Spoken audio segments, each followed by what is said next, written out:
will present about English culture, pendidikan Pancasila kewarganegaraan, subject assignment, from the 12th accounting 2 class of SMA Negeri 1 Cilacap. Our supervising teacher, Mrs. Titik Indriani, we consist of My name is Lutfini Sekar Arum, number 19. My name is Andriani, number 20. My name Naila Novita Asmi, number 21. My name Nurul Fadila, number 22. My name Rizka Kurnia Pramadita, number 27. My name Rasyana Fila Putri, number 28. Inggris atau dalam bahasa Inggrisnya disebut dengan England adalah sebuah negara konstituen yang merupakan bagian dari Britania Raya. Negara ini berbatasan dengan Skotlandia di utara dan Wales di sebelah barat, Laut Islandia di barat laut, serta Selat Inggris di sebelah selatan. Letak astronomisnya berada pada 50 derajat lintang utara sampai 60 derajat lintang utara hingga 8 derajat bujur barat dan 2 derajat bujur timur. Luas negara Inggris sekitar 130.395 km persegi dengan populasi sekitar 65 juta jiwa. Mata uang yang digunakan oleh negara Inggris adalah pound sterling. 1 pound sterling setara dengan 19.000 rupiah.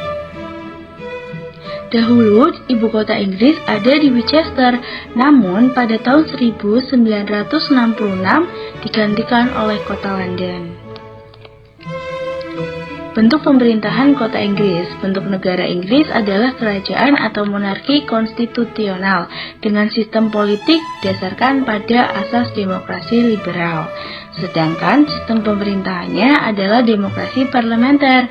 Jadi kepala pemerintahan atau perdana menteri dipilih oleh parlemen.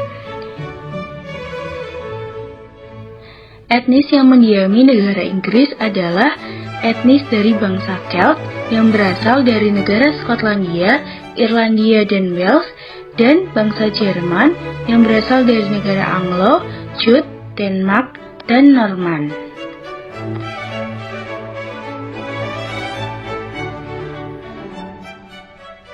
Sejarah singkat terbentuknya Kerajaan Inggris. Menurut sejarahnya, tercatat Inggris Raya melakukan upaya tentatif pertama kali untuk mendirikan permukiman di luar negeri pada abad ke-16. Di tahun itu, terjadi ekspansi maritim karena didasari dengan kompetisi melawan Prancis serta ambisi perdagangan, sehingga ekspansinya meluas cepat sampai abad ke-17. Bukti ekspansi tersebut ditandai dengan berdirinya sejumlah permukiman di Amerika Utara dan Hindia Barat. Kerajaan Inggris sendiri diketahui berdiri sekitar 925 Masehi dan disahkan oleh gabungan suku Anglo-Saxon. Kerajaan ini resmi terbentuk usai penandatanganan Traktat Persatuan tahun 1706, lalu diratifikasi dengan Act of Union atau Undang-Undang Persatuan pada 1707. Melalui Act of Union tersebut, Kerajaan Inggris dan Kerajaan Skotlandia bergabung menjadi satu kerajaan yang meliputi seantero Britania Raya beserta pulau-pulau di sekitarnya. Berlanjut pada 1801, United Kingdom mulai terbentuk usai Britania Raya bergabung bersama Irlandia. Namun, pada 1922, Republik Irlandia melepaskan diri dan tersisa hanya bagian utaranya saja yang masih masuk ke Inggris Raya. Raja dan ratu yang berpengaruh di kerajaan Inggris adalah Aethelstan dan Elizabeth II. English culture atau budaya Inggris. Yang pertama ada budaya ngeteh.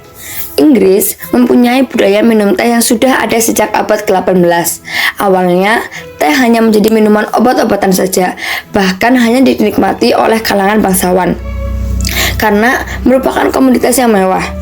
Namun karena tingginya permintaan, lama-kelamaan semua lapisan masyarakat mengonsumsi teh. Biasanya mereka meminum teh di sore hari sambil ngemil biskuit atau kue-kue kering. Budaya ini terkenal bernama afternoon tea dan masih dilakukan hingga hari ini. Yang kedua, di Inggris, privasi sangat dihormati. Masyarakat di Inggris memang terkenal tidak suka bertele-tele saat mengobrol, tapi bukan berarti mereka langsung menanyakan hal-hal tentang kehidupan pribadi kamu. Yang ketiga, selalu menggunakan three magic word.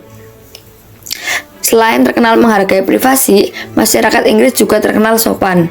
Mereka memiliki three magic word, yaitu sorry, help, dan thank you. Katakanlah di waktu yang tepat, misalnya saat meminta tolong dan setelahnya. Tidak lupa mengucapkan terima kasih. Hal ini menunjukkan kamu menghargai mereka, dan jika kamu melakukan sebaliknya, mereka juga akan menghargaimu. Yang keempat, ada tertib mengantri dimanapun. Budaya antri di Inggris sangat amat dihormati oleh masyarakat setempat. Mengantri dengan benar menunjukkan ketertiban dan bagaimana kamu menghargai orang lain yang sudah mengantri terlebih dahulu. Yang kelima, dilarang sembarang mengetuk pintu. Di Inggris semua serba tertib, termasuk mengetuk pintu. Kamu tidak boleh mengetuk pintu dan kemudian berlari begitu saja. Hal ini melanggar peraturan. Bahkan pemerintah Inggris pernah mengesahkan peraturan sembarangan mengetuk pintu pada abad ke-18. Artinya, jika pemilik rumah merasa terganggu dengan orang yang sembarangan mengetuk pintu, mereka bisa membawanya ke jalur hukum. 6. Jangan berdandan seperti pengawal kerajaan. Sebagai negara monarki, menjadi pengawal kerajaan merupakan suatu profesi yang membanggakan dan tinggi di mata masyarakat. Tugas mereka adalah mengamankan keluarga kerajaan dan pemerintahan kerajaan. Maka dari itu, di negara ini melarang siapapun untuk berdandan seperti pengawal kerajaan. Tidak hanya pengawal kerajaan, profesi lain yang tidak boleh menjadi kostum antara lain pelaut dan prajurit. Cara memulai percakapan dengan orang Inggris. Orang Inggris memiliki kesan pendiam. Namun, sebagian besar dari mereka adalah pribadi yang hangat, apalagi kalau kamu sudah kenal lebih dekat. Tapi, meski kamu sudah kenal dekat, bukan berarti kamu berhak menanyakan pertanyaan pribadi seperti umur, pekerjaan, dan lain-lain. Selain menanyakan hal pribadi, kamu juga jangan menanyakan pendapat seseorang yang belum kamu kenal dekat. Sama seperti menanyakan pertanyaan pribadi, meminta pendapat ke orang yang kurang dekat juga dianggap kurang sopan. Jadi, pilih topik pembicaraan yang ringan dan aman seperti cuaca atau kegiatan yang sedang kamu kerjakan. Hindari juga eye contact berlebihan selama berbicara karena hal itu dapat mengganggu. 8. Budaya memberi tip. Tidak jauh beda dengan Amerika atau negara-negara Eropa, di Inggris juga mempunyai budaya memberi tip setelah kamu makan di restoran atau kafe, naik taksi, atau check out dari hotel. Tip ini dianggap sebagai cara kamu menghargai jasa pekerja yang sudah melayanimu. Besaran tip bervariasi, umumnya 10-15% dari tagihan. 9. Memberi salam. Ketika hendak menyapa seseorang pertama kalinya, cukup jabat tangan orang tersebut. Kamu boleh melakukan kontak mata sekadarnya, hindari kontak mata berlebih karena akan dianggap mengganggu. 10. Berjalan cepat. Orang Inggris memiliki kebiasaan berjalan cepat untuk menjaga suhu tubuh tetap hangat, utamanya di musim dingin. Mereka juga tidak menyukai berlama-lama di luar ruangan sekalipun telah menggunakan pakaian hangat. 11. Membawa hadiah. Tradisi unik masyarakat Inggris lainnya adalah membawa hadiah ketika berkunjung ke rumah teman, saudara, atau tetangga. Hal ini dilakukan sebagai bentuk kesopanan. Hadiah yang umumnya dibawa meliputi kue, tas, mug, buku, atau hiasan rumah. Yang pertama ada Mayor of High Wycombe. Mayor of High Wycombe merupakan kebiasaan unik orang-orang Inggris dalam pemilihan wali kota, yakni menimbang berat badan pemimpin atau pejabat negara setiap tahun. Jika sang pejabat bertambah berat badan, secara historis akan dihukum atau diejek. Yang kedua ada cheese rolling. Cheese rolling merupakan salah satu tradisi unik yang ada di dunia. Seperti namanya, cheese rolling berlangsung di Bukit Koper dan peserta berlomba lari dengan kecepatan 70 mph dari garis start. Yang ketiga ada tarian Morris. Tarian Morris merupakan salah satu tarian tradisional masyarakat Inggris yang biasanya diiringi dengan musik. Tarian Morris menekankan pada kelincahan dan kekuatan kaki. Tarian Morris dilakukan secara berkelompok. Para penarinya ada yang membawa tongkat, pedang, dan sapu tangan sebagai pelengkap tarian. Walaupun menari secara berkelompok dan berdekatan, bagi para penari Morris hal tersebut tidak membuat mereka khawatir terluka.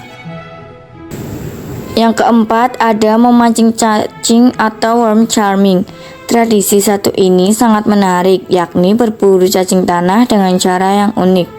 Para peserta hanya diwajibkan mematuhi 18 peraturan yang telah ditetapkan. Di antaranya, setiap peserta hanya memiliki wilayah perburuan seluas 3 x 3 meter persegi saja. Diperbolehkan memainkan musik apa saja untuk memikat atau memancing cacing agar keluar dari tanah, tapi tidak diperbolehkan menggunakan obat-obatan termasuk air. Untuk kali pertama, kompetensi ini berlangsung di desa Nantwich, Cheshire pada 1980 dengan penyelenggaraan yang telah terorganisasi, dan orang yang pertama kali memperkenalkan olahraga memancing cacing ini adalah Tom Savel-Bottom, seorang warga lokal Nantwich. Ia mengenalkan olahraga unik ini pada 5 Juli 1980. Yang pada saat itu ia berhasil mendapatkan 511 ekor cacing tanah dalam waktu setengah jam. Yang kelima ada Hari Beruang Jerami atau Straw Bear. Hari Beruang Jerami merupakan salah satu tradisi tua yang diselenggarakan di Inggris setiap 7 Januari. Perayaan tradisional ini berlangsung meriah di sebuah kawasan kecil Finland, sebuah perbatasan antara Huntingdonshire dan Cambridgeshire, termasuk wilayah Ramsay-Merseyside. Sekarang, tradisi Straw Bear dipercaya untuk mengawali masa bertani dan berladang oleh masyarakat sekitar perbatasan. Para peserta, baik pria dewasa maupun remaja, menggunakan kostum jerami mulai dari kaki hingga kepala, dan mereka berjalan mengetuk pintu rumah yang satu ke rumah lainnya sambil menari. Dan para penari akan memperoleh hadiah dari para pemilik rumah sebagai imbalannya, baik berupa makanan, bir, ataupun uang. Yang keenam ada Pearly King and Queen. Pearly King and Queen dikenal juga dengan Perlis, sebuah acara amal yang biasa diadakan oleh masyarakat kelas buruh dan pekerja, dan sudah menjadi sebuah budaya masyarakat menengah kota London. Para peserta Pearly King and Queen memakai busana berkilau yang berasal dari kancing mutiara yang dibuat pada abad ke-19. Acara ini pertama kali diadakan oleh seorang penyapu jalan, Henry Croft, yang mengumpulkan uang untuk disumbangkan. Selanjutnya, karena dirasa memiliki nilai dan manfaat yang besar, pada 1911 dijadikan sebuah organisasi Perlis di kota Finchley, London Utara. Dan yang terakhir ada Gurning atau melipat wajah. Ingham Crab Fair merupakan salah satu acara teraneh dan unik di Inggris. Namanya pun sangat sederhana, buah apel liar atau crab apple. Perayaan ini telah dilakukan sejak abad ke-13. Saat itu dikabarkan bahwa Lord of the Manor atau penguasa wilayah membagi-bagikan apel kepada para penduduk. Dan sampai sekarang perayaan ini masih diadakan oleh masyarakat Inggris.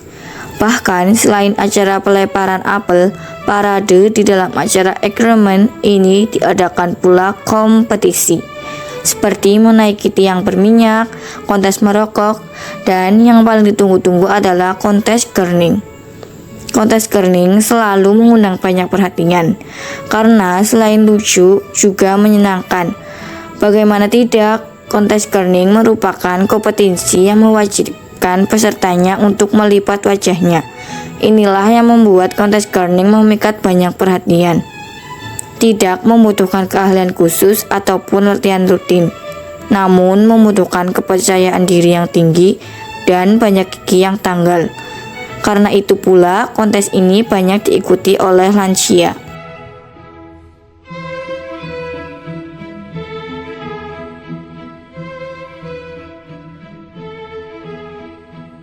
Kemudian terdapat makanan khas dari negara Inggris. Yang pertama ada Scotch egg. Scotch egg merupakan hidangan yang terdiri dari telur rebus yang dibungkus dengan sosis serta dilapisi dengan remah roti dan dipanggang atau digoreng. Terdapat sejumlah teori berbeda mengenai asal dan etimologi hidangan, tetapi tidak ada pernyataan yang pasti. Pada tahun 1809, Oxford English Dictionary memberi contoh pertama penggunaan nama hidangan ini dalam edisi A New System of Domestic Cookery karya Maria Randall. Resepnya muncul di edisi pertama buku yang sama pada 1805, namun saat itu mereka tidak disajikan dengan lapisan remah roti. Pada tahun 1861, Isabella Beeton menyarankan penggunaan tepung roti sebagai opsi. Oxford Companion to Food berspekulasi bahwa asal hidangan ini mungkin berasal dari kofta. Yang kedua, terdapat black pudding. Black pudding adalah sebuah jenis dari sosis darah yang umumnya disantap di Britania Raya, Irlandia, dan bagian-bagian lainnya di Eropa. Hidangan tersebut biasanya terbuat dari lemak babi atau lemak sapi, darah babi, dan proporsi hidangan oat yang relatif tinggi. Dalam beberapa resep dicampur dengan grit atau bulir oat dan terkadang bulir jelai. Black pudding ini biasanya dihidangkan dengan bumbu yang pedas, dan biasanya menyantap makanan ini pada saat dan dalam berbagai kesempatan khusus. Yang ketiga, terdapat fish and chips.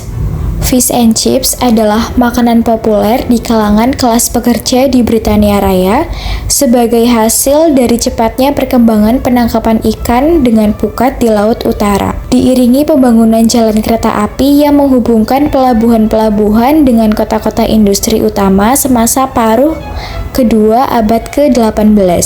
Fish and chips merupakan makanan yang bahan utamanya dari ikan dan kentang, dan cara pengolahannya pun dengan digoreng.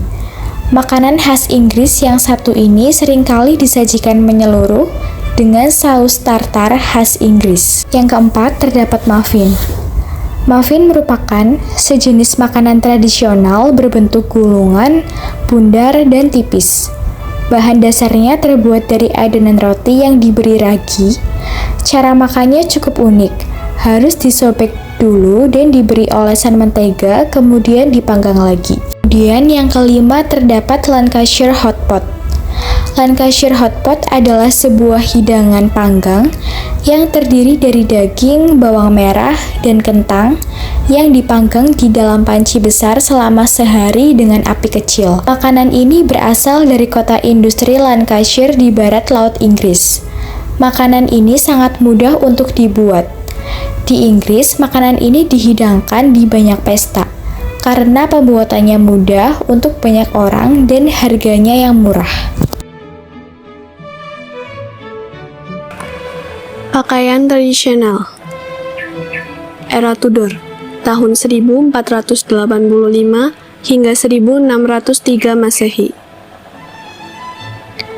Para bangsawan laki-laki di era Tudor mengenakan kemeja sutra, jaket ketat, dan celana ketat. Pada era ini, para pria gemar menggunakan kemeja dengan ruffle atau lipatan. Perempuan dari era Tudor mengenakan drum atau French Farthingale. Busana ini berupa dress panjang yang menggunakan kain hingga 3 meter di bagian bawahnya agar terlihat mengembang. Sedangkan di bagian torsonya dibuat lebih ketat dan menampilkan lekuk tubuh. banyak perempuan yang menggunakan penutup kepala yang disebut dengan English hood atau gable. Era Stuart tahun 1603 hingga 1714.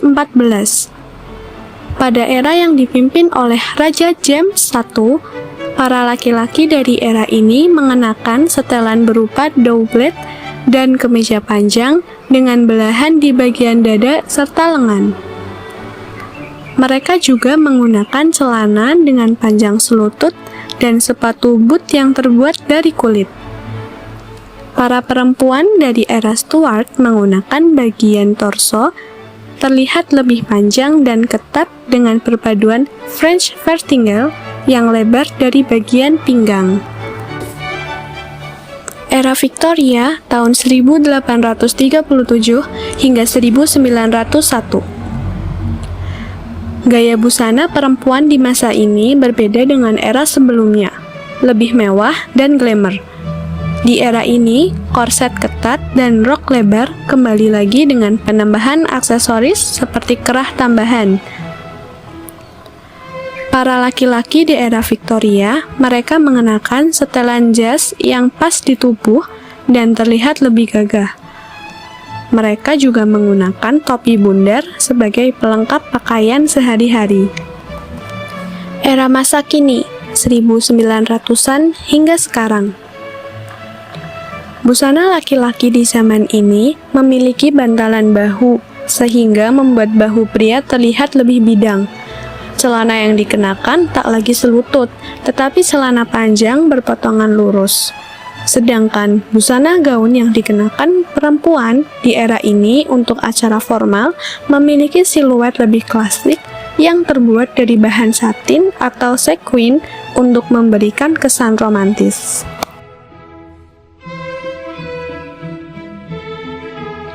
Ada banyak tempat wisata di negara Inggris, salah satunya adalah gereja York Minster, yaitu gereja yang dibangun selama 250 tahun. Gereja ini juga menjadi salah satu katedral di abad pertengahan terbesar di Eropa Utara, dengan panjangnya yang lebih dari 152 meter dan tinggi masing-masing menaranya kurang lebih 200 kaki atau 61 meter.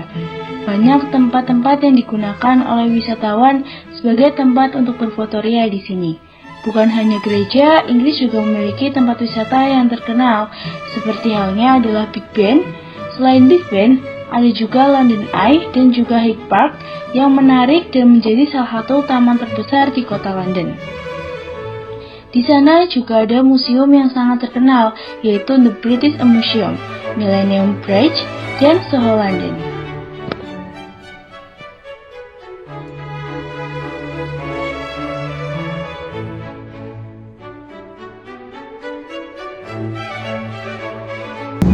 Guys, where did you go last school holiday?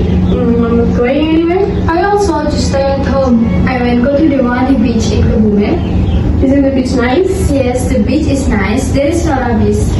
Where did Rizka and Lutfi go on holiday? I went on holiday to Mulimbahus with my boyfriend. Wow, really? With your boyfriend? Yeah. How about you, Rizka? This New Year, I went on holiday to Jogja. What are you doing? I watched Salah Seven concert at Prambanan. Is the concert exciting? Yes, it's very exciting.